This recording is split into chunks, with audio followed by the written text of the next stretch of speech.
On vous reçoit parce que ce week-end a eu lieu un événement assez important pour la gauche française, les primaires populaires. Oui. Les primaires populaires qui ont marqué finalement peut-être une idée, un mouvement qui pourrait être un mouvement de fond, ce serait finalement la dissolution de la gauche. Est-ce que c'est votre avis? Est-ce que la gauche aujourd'hui, après l'élection, la nomination, l'intronisation de Christiane Taubira, finalement se trouve dans une impasse? Oui, la gauche, il faut dire que la victoire de Christiane Taubira ne règle pas les problèmes de la gauche, qui est toujours aussi divisée à quelques semaines des élections présidentielles. Et pourtant, quand on interroge les Français, leur première préoccupation, c'est le pouvoir d'achat et la transition écologique. Donc, et ça, c'est des thématiques souvent qui sont des thématiques très propres à la gauche, et ça devait être un boulevard pour la présidentielle pour la gauche. Donc, effectivement, la victoire de Christiane Taubira ne règle pas les problèmes du Parti socialiste et non de la gauche. Parce que la primaire, c'est pas une primaire du Parti socialiste, c'est une primaire de gauche. Exactement. Chose qui est différente. Et chose qui est totalement différente. Ceci étant, on voit le résultat de Anne Hidalgo dans cette primaire populaire. Ouais. Elle est avant-dernière. Sur 7 candidats, elle est 5e. Est-ce que c'est un total désaveu finalement ? Oui et non, parce que c'est quand même un exercice qui s'est passé sur Internet. Oui, c'est vrai que sur Internet, il peut y avoir double mail, des personnes peuvent utiliser plusieurs mails, mais c'est vrai, c'est un très bon thermomètre. C'est un bon thermomètre. C'est pour ça que je vous dis oui et non. Oui, parce que pour une candidate du Parti socialiste, elle aurait pu être 2e ou 3e. Elle est avant-dernière. Donc, ça remet en cause la personnalité pour incarner les idées du Parti socialiste. Non, parce que c'est une candidate du Parti socialiste. C'est pas une candidate de la gauche. Il y a la nuance. C'est vraiment très important de le souligner, même si c'est une primaire populaire. Mais cette primaire populaire, c'est pas une primaire du Parti socialiste. Je vous rappelle que Mme Hidalgo a refusé le débat, la primaire au sein du parti. C'est pas qu'elle a refusé. Les instances du Parti socialiste n'ont pas trouvé essentiel de faire une primaire qui avait proposé le maire de Le Mans, M. Le Foll, il y a 3 ou 4 mois. Et Mme Hidalgo, les instances du Parti socialiste n'en voulaient pas de cet exercice-là. Donc, c'est un avantage, c'est pas un avantage pour Hidalgo, pour Christiane Taubira. Non, pas Christiane Taubira. Anne Hidalgo, c'est pas un avantage, oui, mais en même temps, c'est pas aussi un inconvénient. C'est aussi également. Du coup, même si donc le taux de participation, les inscrits étaient beaucoup plus importants que pour la primaire LR. Oui. Est-ce qu'on note quand même que finalement les thèmes qui sont dégagés dans cette campagne présidentielle reflètent finalement, pourraient nous laisser supposer que la France se droitise? Disons que la France ne se droitise pas. Comme je vous l'ai dit lors de notre échange, lorsqu'on préparait cette émission, pour moi, la France n'est pas en train de se droitiser. C'est tout simplement un phénomène qui existe, c'est qu'aujourd'hui, les thèmes qui prédominent le paysage politique, c'est des termes souvent qui sont abordés par la droite. Souvenez-vous, il y a quelques années... Par l'opposition? Non, pas la droite en général. Par la droite en général, je veux parler de l'immigration, l'insécurité. Et en 2017, les 2 finalistes à la présidentielle, Emmanuel Macron et Marine Le Pen, c'est 2 personnes qui se revendiquaient ne pas être ni de droite ni de gauche, qui sont quand même arrivées au second tour. Donc on voit bien qu'aujourd'hui, le clivage droite-gauche, c'est un clivage qui n'existe plus en fait. Les Français, ils ont besoin de quelqu'un pour les représenter parce que le pays est rentré dans une angoisse générale. Angoisse du terroriste, angoisse de la transition énergétique, angoisse du pouvoir d'achat, angoisse de la mondialisation. Donc les Français, ce qu'ils ont besoin aujourd'hui, c'est de quelqu'un pour incarner, pour les rassurer, pour leur montrer un cap, pour apporter un projet de société dans cette mutation que nous vivons. J'entends bien, mais donc dans ce que vous venez de mettre en avant, les thèmes qui sont dégagés par ce que vous venez de nous dire sont plutôt des thèmes liés au libéralisme, liés un peu au repli sur soi. Du coup, ce sont plutôt des thèmes qui ont été appropriés par des partis de droite. C'est plus... vous dites... il semblerait que ce soit quand même les partis de droite qui s'accaparent plutôt ces thématiques. Mais oui, mais les partis de droite s'accaparent plutôt ces thématiques. Pourquoi? Parce que ce n'est pas les valeurs qui sont mises en avant, c'est plutôt les peurs. C'est ce que je vous disais précédemment de l'angoisse, quand je parlais de l'angoisse. C'est-à-dire que toutes les thématiques, aujourd'hui, quand on parle de l'immigration, on présente le côté négatif de l'immigration. Donc, au lieu de mettre les valeurs en avant, on met plutôt les peurs. Et donc, vu que la droite est dans l'opposition, c'est pour ça qu'on a le pressentiment que c'est la droite, la France en train de se droitiser. Non, je vous le disais en préparation de l'émission, je vous disais, observez ce qui se passe dans les autres pays de l'Union européenne. Les partis social, c'est pas le parti social. C'est pas tout à fait le parti social. C'est pas tout à fait. Mais les sociaux-démocrates sont en train de prendre le pouvoir. Et nous, en France, depuis déjà 10 ans, le dernier candidat de droite qu'on a eu, le dernier président de droite, c'est M. Nicolas Sarkozy. Et donc la droite française, depuis, elle est dans l'opposition. Mais comme nous restons dans un clivage toujours, ce vieux clivage gauche-droite, on a l'impression que les idées de droite, la France est en train de se droitiser. Mais pour moi, non, pas du tout. D'accord, c'est juste en fait une caisse de résonance. C'est parce que depuis Hollande, finalement, la France a une tendance à être plutôt à gauche, même si Emmanuel Macron peut se poser la question quand même en réalité, mais donc du coup, la caisse de résonance de l'opposition, finalement, amène des thèmes qui sont des thèmes qui reflètent... des thèmes que l'on a toujours, nous, dans notre clivage. Avec un prisme particulier, voilà, c'est ce que vous dites. Voilà. Avec un on a prisme toujours, particulier. ces thèmes-là, pour nous, ces thèmes, ce sont toujours des thèmes qui ont été abordés par la droite. D'accord, je comprends. Du coup, c'est très intéressant ce que vous nous dites. Vous dites qu'en fait, finalement, la France n'est ni à droite ni à gauche, mais surtout qu'elle manque finalement d'une figure. Ça, c'est le premier point. Le deuxième point, vous parlez des gauches européennes. Alors, on voit qu'il y a la gauche européenne existe toujours, et on pense, et surtout on remarque que la gauche a formé, le Parti socialiste a formé des coalitions. Aujourd'hui, des coalitions, on en a au Portugal, on en a en Allemagne, on en a en Norvège, on en a en Espagne. Est-ce que finalement, ce système de coalition, c'est l'avenir c'est l'avenir du Parti socialiste? Parce que finalement, ma question, ça allait être, comme on le préparait, c'était, est-ce que la gauche, le Parti socialiste est définitivement rayé de l'échiquier politique? Pour moi, le Parti socialiste, autant pour moi, est rayé. Attention, il est rayé, mais en même temps, quand on regarde le paysage politique, quand on regarde la carte de France, le Parti socialiste est un des plus gros partis en termes d'élus. D'élus, pas d'électeurs. Pas d'électeurs, d'élus. Voilà, je parle du Parti socialiste. Donc, on ne peut pas dire comme ça que le Parti socialiste a complètement disparu. Mais il est en train de... Ça se confirme avec l'exercice qui s'est passé ce week-end. La primaire populaire... En gros, je vais caricaturer un peu le Parti socialiste en train de creuser sa propre tombe.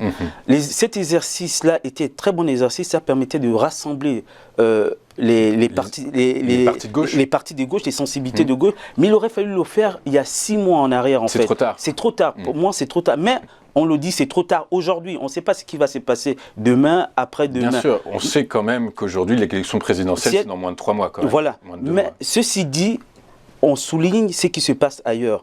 Comment ça peut se transposer chez nous? On l'a vu, c'est-à-dire que M. Hollande, quand il était président de la République, Hollande, en fait, il a trahi, si je puis m'exprimer ainsi, il a trahi le Parti socialiste. C'est-à-dire qu'avec, vous savez, quand il a pris la loi sur la naturalisation, des idées du Parti socialiste, l'ADN du Parti socialiste, en fait, Hollande n'était pas vraiment un socialiste. Pour moi, Hollande était un socio-démocrate, en fait. Et donc, il se revendique lui-même comme étant social-démocrate. Et donc, ce que l'on voit, ce qui se passe en ce moment au sein de l'Union européenne, c'est les sociaux-démocrates qui sont en train de revenir. Tout à fait, donc, des coalitions. Voilà. Donc, ce qui se passe ici, dans le paysage politique français, chez nous, c'est que la gauche doit trouver un consensus pour pouvoir... créer ce courant. Voilà, ce courant socio-démocrate et surtout une personne qui incarne les idées du social-démocrate. Cédric, je vous coupe tout de suite. Oui. Est-ce que finalement cette personne dont vous parlez, c'est pas Emmanuel Macron? Est-ce qu'Emmanuel Macron, est-ce que En Marche, finalement, c'est pas le Parti social-démocrate français qui se revendique d'idées? Qu'est-ce que c'est la social-démocratie? C'est finalement des idées sociales appliquées à un environnement macroéconomique libéral. Oui. Ça semble être ce à quoi la philosophie, l'ADN d'En Marche. Oui, la philosophie, l'ADN d'En Marche, mais sauf que En Marche, c'est très important, En Marche n'a pas des élus locaux en fait. En Marche n'a pas de lien en fait dans les territoires. C'est important de souligner aujourd'hui. La personnalité d'Emmanuel Macron peut représenter le social-démocrate, mais il n'a pas l'ADN en fait. Il n'a pas l'ADN de la gauche forte, Emmanuel Macron. Et la seule personne qui incarnait un peu ce social-démocrate, c'est François Hollande dans sa façon de faire. Donc, excusez-moi, je sais que François Hollande, il est grillé un peu, passez-moi de l'expression, par rapport à son quinquennat. Mais peut-être qu'aujourd'hui, il faudrait quelqu'un comme François Hollande, pourquoi pas M. Hollande. Je verrais peut-être faire même un duo avec une femme, puisque c'est la tendance. Mais donc, en l'occurrence, alors avec qui, justement? Qui on pourrait voir? Alors, on aurait François Hollande, mais Valérie Pécresse? Pourquoi pas avec Anne Hidalgo? Anne Hidalgo? Oui, pourquoi pas? Elle représente les valeurs socialistes. François Hollande, en social-démocrate, il faudrait qu'il s'associe plutôt à un mouvement de droite, réellement. Non, Plutôt. non, plutôt, non. Je vous disais en préambule, c'est que quand on interroge François, quand vous regardez tous les sondages qui sont faits, les préoccupations des Français, c'est le pouvoir d'achat, la transition énergétique, et ça, c'est des idées qui sont propres à la gauche. J'arrive à la gauche, j'ai pas dit au parti socialiste, c'est vrai. À la gauche. Okay. C'est un peu le thème de tout le monde en ce moment. Oui, c'est un peu le thème de tout le monde. Donc ça crée un boulevard pour la gauche. Il serait peut-être bien pour la gauche, pour le Parti socialiste, de négocier avec les écolos, comme on le voit ailleurs. Et je vous parlais de regarder ce qui se passe en Allemagne. En Allemagne, on a un courant social-démocrate qui est en train de prendre de l'ampleur, une grande coalition avec les écolos et le Parti socialiste. Oui, mais Cédric, on a bien vu, suite à la primaire populaire, que personne ne veut négocier avec personne. En fait, en réalité, chacun s'associe son électorat, sa réussite à cette primaire. Personne ne veut négocier avec Christiane Taubira. Elle est complètement isolée à gauche. Oui, mais pourquoi personne ne veut négocier? Rappelez-vous quand même, Louis-Antoine, Jean-Luc Mélenchon est parti il y a quelques années du Parti socialiste. Vous êtes d'accord? Donc Jean-Luc Mélenchon, il a mené son propre chemin, il a toute sa structure. Vous n'allez pas demander à quelques semaines de l'élection présidentielle à quelqu'un qui a fait des efforts à se rallier. C'est sûr, et c'est pour ça qu'il ne se rallie pas. Voilà, c'est la même chose pour Yannick Jadot. Voilà, Jadot, ils ont fait, en plus, eux, ils ont fait comment l'exercice? Ils ont fait une primaire écolo, ils ont des instances, des fédérations. À quelques mois de la présidentielle, vous n'allez pas leur demander de se rallier. Excusez-moi, c'est suicidaire. Il faudrait peut-être, il faudrait un élément catalyseur qui provoque et déclenche naturellement. Et qui pourrait être lequel? Pour moi, qui pourrait être peut-être François Hollande, qui pourrait être quelqu'un d'autre. Je parle de François Hollande parce que pour moi, François Hollande, là où il a vraiment péché, c'est-à-dire que quand il était président de la République, il était plutôt social-démocrate. Mais non, ceci dit, et pourquoi pas Emmanuel Macron? Mais il faut voir ce qui se passe aujourd'hui, on ne sait pas ce qui se passera demain ou après-demain, en restant prudent. Mais par rapport à l'observation, il me semble qu'il est bien de souligner que la gauche, ce n'est pas le Parti socialiste. Est-ce qu'aujourd'hui, la force du Parti socialiste, ce serait peut-être, de même de la gauche en général, ce serait de devenir un grand parti social-démocrate. Avec, donc, idéalement, avec une figure tutélaire à sa tête. Voilà, une figure qui incarne l'idéologie, mais surtout aussi qui rassure le pays. C'est parce que un candidat social-démocrate, ce n'est pas juste un candidat du Parti socialiste ou de la gauche, mais qui doit aussi représenter les idées social-démocrates au sein du pays.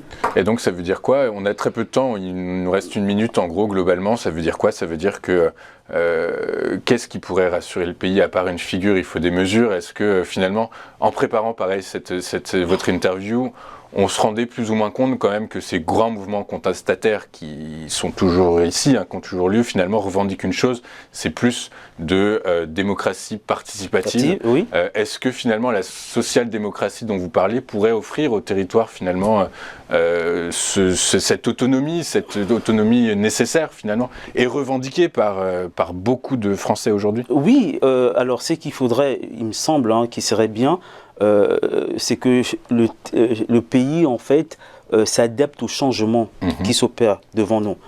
Ce changement, donc on parle de démocratie participative, mais on ne peut pas décréter demain qu'il y ait démocratie participative. Ça commence déjà par une décentralisation, une régionalisation. Plus qu'aujourd'hui déjà. Voilà.